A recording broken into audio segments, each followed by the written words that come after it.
మూడో మాట దగ్గరికి వద్దాం. చూడండి, సంఘానికి ఉన్న మూడో పిల్లర్ ఏంటి అంటే రొట్టె విరుచుట. చెప్పండి, అందరూ చెప్పండి, ఏంటది? ఇంగ్లీష్లో బ్రేకింగ్ ద బ్రెడ్ అన్నాడు. బ్రేకింగ్ ద బ్రెడ్, ఆ మాటను క్లాసిస్ అనే పదం, గ్రీక్లో వాడబడిన పదం బ్రేకింగ్ అన్న చోటకు క్లాసిస్ అనే పదం వాడారు. దానికి కరెక్ట్ మీనింగ్ ఏంటంటే ఫ్రాక్చర్ అవ్వడం అనమాట. చూడండి, కొన్నిసార్లు దెబ్బ తగిలితే చేతులు కాళ్ళు ఏమైపోతుంటాయి? ఎవరైనా ఫ్రాక్చర్ అయితే చాలా బాగుందండి అనేవాళ్ళు ఎవరైనా ఉన్నారా? మీకు ఎప్పుడైనా ఫ్రాక్చర్ అయిందో? ఎప్పుడైనా ఎవరికైనా? కొంతమందికి అవుతూ ఉంటాయి కదా, కింద పడిపోయో లేదా బండి యాక్సిడెంట్ జరిగో. నాకు ఒకసారి హెయిర్ లైన్ ఫ్రాక్చర్ అయింది. ఈ ఫింగర్, నా లెఫ్ట్ హ్యాండ్ ఈ ఫింగర్ హెయిర్ లైన్ ఫ్రాక్చర్. చాలా చిన్నదే, చాలా చిన్నదే. మన చర్చ్లో డాక్టర్ గారు ఆర్థోపెడిషియన్ ఉన్నారు, ఆయన దగ్గరికి వెళ్తే దీని పెద్ద కట్టేం అక్కర్లేదని ఒక చిన్న క్లిప్ ఇస్తానని పెట్టుకోండి అంటే, బహుశా మీరు చూసిండ్రు ఒక 1 month ఇప్పుడు క్లిప్ వాడాను నేను. ఆ తర్వాత అంతా సెట్ అయిపోయింది అనుకోండి, ఇప్పుడు బాగానే ఉంది. హెయిర్ లైన్ ఫ్రాక్చర్ అంటే చిన్న ఫ్రాక్చర్, కంటికి కనబడని ఆ ఫ్రాక్చర్ అవడం వలన మామూలు పెయిన్ కాదు, నాకు చాలా విపరీతమైన పెయిన్ ఉండేది రోజు. అప్పుడు అనుకున్నాను, మొత్తం విరిగిపోతే పరిస్థితి ఎలా ఉంటుంది, ఆ పెయిన్ ఎంత భయంకరంగా. కొంతమందికి మల్టిపుల్ ఫ్రాక్చర్స్ అవుతుంటాయి. ఒక యాక్సిడెంట్ అయిందంటే కాల్లో 3-4 చోట్ల విరిగిపోతూ ఉంటుంది. 4-5 చోట్ల వాళ్ళకి సర్జరీలు చేయాల్సిన పరిస్థితి. ఇంకా ఆ బాధ వర్ణనాతీతం, ఇంకా ఎక్స్ప్లెయిన్ చేయలేము ఆ బాధను. క్లాసిస్ అనే పదం కూడా అదే. రొట్టె విరుచుట అంటే ఆ విరుచుట అనే పదం ఒక బాధాకరమైన, ఒక సఫరింగ్ను సూచించే విషయం. అంటే this is not ordinary bread breaking. ఇది మామూలుగా మనం రోజు తినే ఆ రొట్టె విరవడం ఆ అర్థం కాదు. అక్కడ జనరల్ సెన్స్లో అది రాయబడలేదు. కానీ ఇక్కడ దైవజనుడు ఒక విషయాన్ని గురించి మాట్లాడుతూ, లేదా దేవుని ఆత్మ ఒక విషయం గురించి మాట్లాడుతూ, రొట్టె విరుచుట యందు వారు ఎడతెగక ఉన్నారంటే, ఏ రొట్టె అంటే యేసుక్రీస్తు ప్రభువు అనే జీవపు రొట్టె. హల్లెలూయా. ఆయన మన కోసం విరువబడ్డాడు అనే మాటను స్పష్టంగా మనం గమనించాలి. సిలువలో యేసు ప్రభువు మన కోసం గాయపరచబడ్డారు. అఫ్ కోర్స్ ఆయన ఎముకలేమీ విరగబడలేదు, కానీ ఆయన బాధ చాలా గొప్పది. ఆయన మన కోసం ఒక రొట్టె విరిచినప్పుడు ఏ విధంగా ప్రయోజనకరంగా దీవెనకరంగా ఉంటుందో, యేసు ప్రభు తన దేహాన్ని కూడా మన కోసం విరిచాడు. ఆయన దానికి సింబాలిక్గానే ప్రభువారు ఒక రొట్టెను తీసుకుని, ఇది మీ కొరకు విరవబడుతున్న నా శరీరం అన్నాడు. ఆయన శరీరం విరవబడింది కాబట్టే విరవబడిన మన జీవితాల్లో అతుకుబడ్డాయి. దేవుని నామమున స్తోత్రం కలుగును గాక. ఆయన గాయపరచబడ్డాడు కనుకనే గాయపరచబడిన మన జీవితాల్లో బాగు చేయబడ్డాయి. దేవుడు మన గాయాలు కట్టగలిగాడు. విరవబడుట అంటే అర్థం అదే. రొట్టె విరుచుట అనగా we are remembering the sacrifice of Lord Jesus. Christ worship సెంటర్లో ప్రతి ఆదివారం మనం దేవుని బల్ల దగ్గరికి వస్తాం. We come to the Lord's table. ఎందుకు వస్తాం దేవుని బల్ల దగ్గరికి? అదేమన్నా ఆచారమా? Is it a tradition? ఆదివారం కాబట్టి మనందరం బల్ల తీసుకుని వెళ్ళాలనే ఆచారంతో వస్తున్నామా, లేదా ఆత్మీయంగా వస్తున్నామా? ఉన్న ఆధ్యాత్మిక అర్థం ఏంటంటే, whenever we come to the table of the Lord we are remembering Jesus. యేసు ప్రభువుని జ్ఞాపకం చేసుకుంటున్నాము, ఆయన త్యాగాన్ని జ్ఞాపకం చేసుకున్నాం, ఆయన ప్రేమను జ్ఞాపకం చేసుకున్నాం, మన పట్ల ఆయన కొన్ని ఉద్దేశాలు జ్ఞాపకం చేసుకుంటున్నాం. అందును బట్టే బల్లలో పాలు పొందే ప్రతి ఒక్కరు కూడా మొదట పైకి చూడాలి. ఏమన్నా ఎటు చూడాలి? పైకంటే ఇప్పుడు ఈ సీలింగ్ని చూశారు కనుక, పైకంటే ఎవరిని చూడాలి? Look upwards. When you come to the Lord's table, look upwards. పైకి చూడు, ప్రభువుని చూడు, నీకోసం గాయపడిన యేసేని చూడు, తన దేహాన్ని నీకోసం విరిచిన ప్రభువుని చూడు, తన ప్రేమను నీ కొరకు వ్యక్తీకరించిన యేసేని చూడు, తన మహిమను నీ కొరకు ఇవ్వాలని ఆశపడుతున్న ప్రభువును చూడు.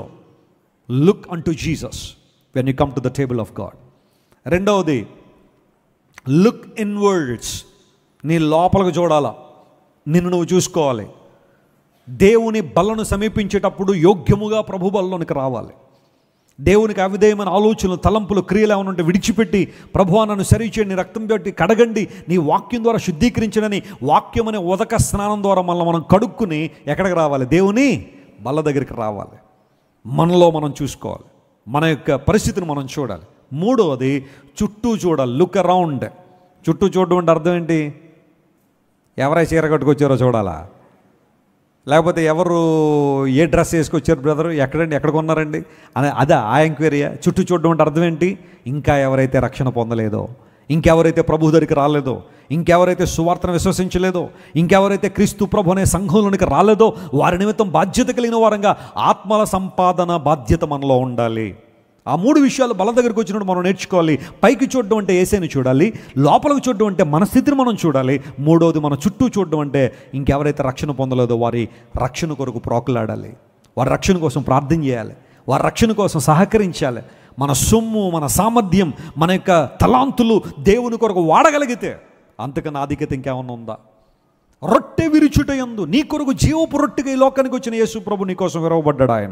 ఆయన విరవబడ్డాడు కాబట్టే మనం కట్టబడ్డాము అనే విషయాన్ని గుర్తించి when we come to the table of the Lord we have to remember God's sacrifice. దేవుణ్ణి మనం గౌరవించు వారంగా, ఆయన సన్మానించు వారంగా, మనం ఆయన జ్ఞాపకం చేసుకునే వారంగా మనం ఉండాలి.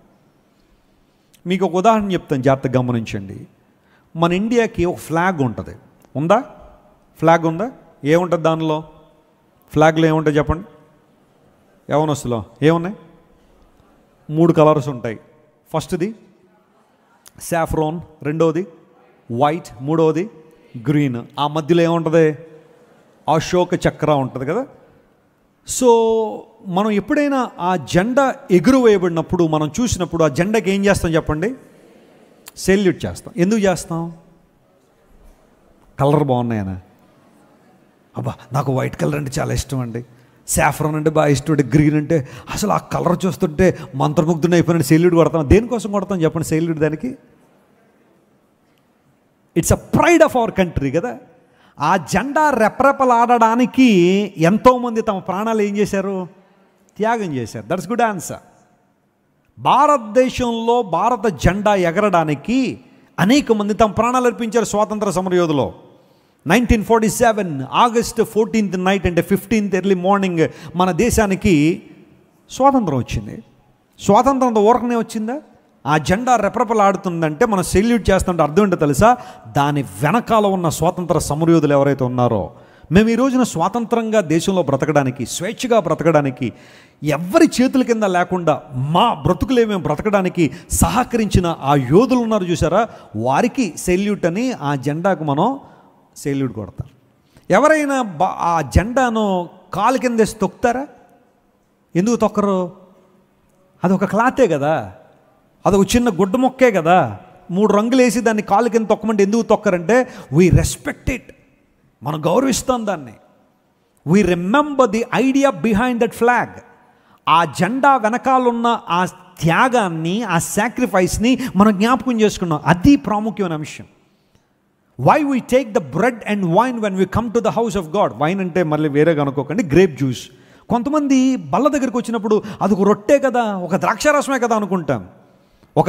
ఒక ఫ్లాగ్ ఏ విధంగా ఆర్డినరీ క్లాతే అయ్యుండొచ్చేమో, కానీ దాని వెనకాల ఉన్న అర్థం ఎంత గొప్పగా ఉందో, ఇది ఒకవేళ ద్రాక్షారసము రొట్టె కావచ్చేమో, కానీ అది మన చేతుల్లోకి రావడానికి యేసయ్య తన ప్రాణం అర్పించాడు.